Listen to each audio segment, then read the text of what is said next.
Donald Trump just threatened to sue Trevor Noah. Not for a news report, not for an investigation, for a joke. A 30-second bit at the Grammys about Jeffrey Epstein's island.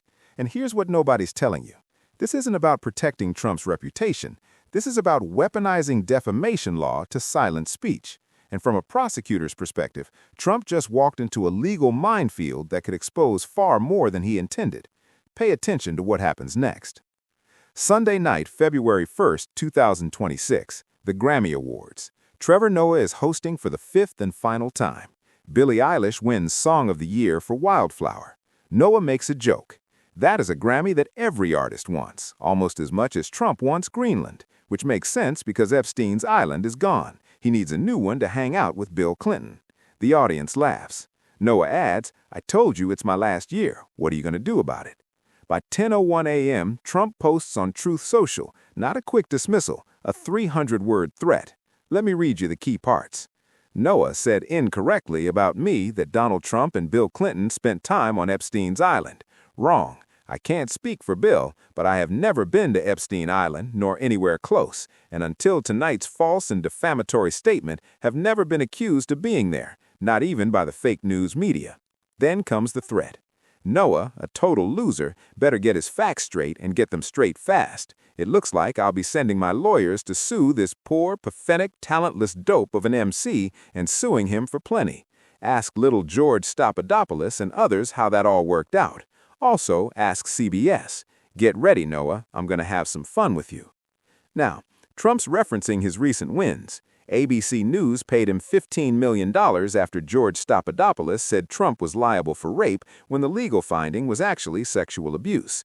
CBS paid $16 million over a 60 Minutes interview edit. So Trump's feeling invincible. But here's where the case gets dangerous for him. Think about this for a second.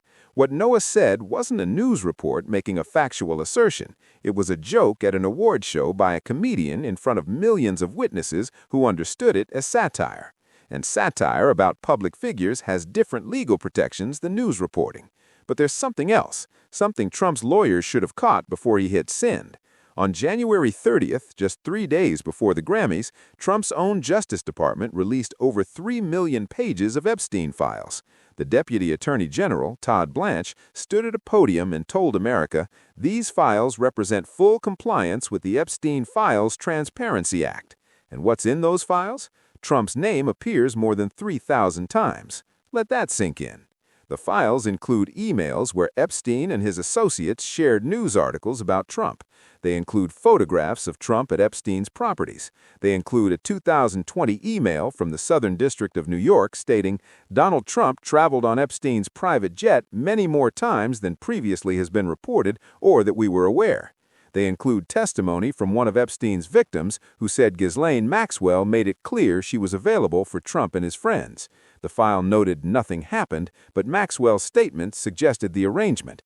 They include testimony from Trump's own Mar-a-Lago butler saying Trump and Epstein socialized frequently, though Trump would eat in the kitchen rather than at the main table. Now, Trump has repeatedly denied wrongdoing. He's never been charged with any crime related to Epstein, neither has Bill Clinton.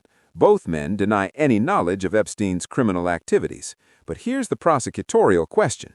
If you're about to sue someone for defamation because they made a joke connecting you to Epstein's island, do you really want to open discovery on your relationship with Jeffrey Epstein? Because that's exactly what a lawsuit would do. Noah made a joke. Trump's response? "I'll be sending my lawyers." But before we get to why this lawsuit is legally doomed, we need to understand what Trump's actually trying to do here, and it's not about winning in court. Here's what they're not telling you about Trump's litigation strategy. Trump doesn't file lawsuits to win trials. He files them to create a chilling effect. From a prosecutor's perspective, look at the pattern. Trump has filed dozens of defamation suits over the years. He settles some, he loses most. But the point isn't the outcome. The point is the threat. When Trump sued ABC and CBS, those were news organizations with deep pockets and legal resources. They chose to settle rather than endure years of litigation, even though both had strong First Amendment defenses. ABC paid $15 million. CBS paid $16 million.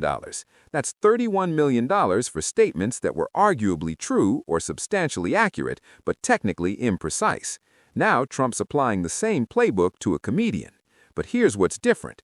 Noah made a joke, not a factual assertion, and under First Amendment law established by the Supreme Court in Hustler magazine versus Falwell in 1988, satire and parody about public figures enjoy the broadest possible protection. Let me walk you through the legal standard. To win a defamation suit, Trump would need to prove 4 elements. First, that Noah made a false statement. Second, that the statement was about Trump. Third, that it was published to third parties. Fourth, that it caused damage to Trump's reputation.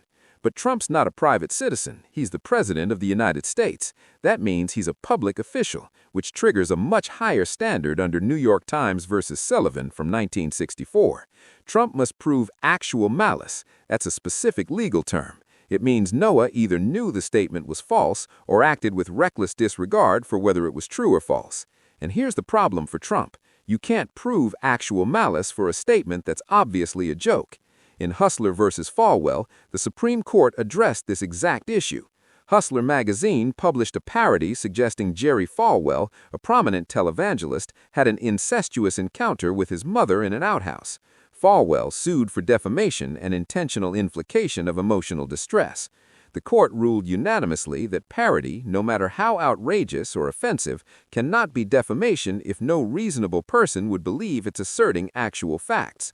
Chief Justice Rehnquist wrote, "The sort of robust political debate encouraged by the First Amendment is bound to produce speech that is critical of those who hold public office. Such criticism will inevitably not always be reasoned or moderate." The court continued, "Were we to hold otherwise, there can be little doubt that political cartoonists and satirists would be subjected to damages awards without any showing that their work falsely defamed its subject." Now, apply that to Noah's joke. Did any reasonable person watching the Grammys believe Noah was reporting a verified fact, or were they watching a comedian host an award show making a satirical comment about Trump's documented friendship with Jeffrey Epstein? The audience laughed. That's evidence they understood it as humor, not reportage. But there's another problem for Trump, and this one's strategic. If Trump actually files this lawsuit, he opens the door to discovery. Let me explain what that means in practical terms. Discovery is the pre-trial process where both sides get to demand documents, take depositions, and gather evidence. It's the most powerful tool in litigation because you can compel the other side to produce materials they'd never voluntarily release.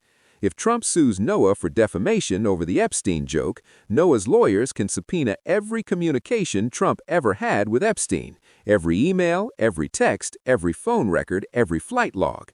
They can depose Trump under oath about his relationship with Epstein, how they met, how often they socialized, whether Trump ever visited any of Epstein's properties. They can subpoena Mar-a-Lago employees. They can depose everyone who witnessed Trump and Epstein together. They can examine every document the DOJ just released and ask Trump specific questions about each one. Why would a prosecutor risk this? They wouldn't, not if the actual goal was to win the case. But Trump's not thinking like a prosecutor. He's thinking like a politician using litigation as a weapon.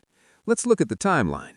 On January 30th, the DOJ releases 3 million pages of Epstein files. The administration claims full compliance with the Epstein Files Transparency Act, but congressional Democrats immediately push back.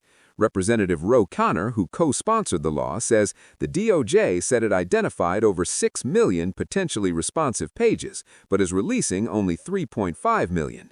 This raises questions as to why the rest are being withheld. Representative Robert Garcia, ranking member of the House Oversight Committee, goes further. Donald Trump and his Department of Justice have now made it clear that they intend to withhold roughly 50% of the Epstein files while claiming to have fully complied with the law. So Trump's under political pressure about the Epstein files. His administration is accused of a cover-up. Democrats are demanding to see the other 3 million pages. Then, 3 days later, Trevor Noah makes a joke on national television connecting Trump to Epstein's island, and Trump responds with a lawsuit threat. Why? From a prosecutor's perspective, this looks like narrative control. Trump's trying to reframe the conversation. Instead of defending against accusations of a cover-up, he's going on offense. He's positioning himself as the victim of false accusations, pointing to the joke as evidence of unfair attacks. But look at what Trump actually said in his Truth Social post. He claims he's never been to Epstein's island, nor anywhere close, and until tonight's false and defamatory statement have never been accused of being there, not even by the fake news media. Is that true? Well, technically, most media reports have focused on Trump's social connections to Epstein, his trips on Epstein's plane, and the allegations in the DOJ files. Very few have specifically claimed Trump visited Little St. James, the island in the U.S. Virgin Islands. But here's the problem. Noah didn't claim Trump visited the island either. Listen to the joke again. Epstein's island is gone. He needs a new one to hang out with Bill Clinton. Noah's making a joke about Trump wanting Greenland as a replacement island, not asserting Trump visited Epstein's island. It's a satirical comparison. The joke only works if you understand the layered references. So Trump's lawsuit thread is based on a misreading or a deliberate mischaracterization of what Noah actually said. And that's going to be a major problem if this gets to court. But there's more. The DOJ files released on January 30th include evidence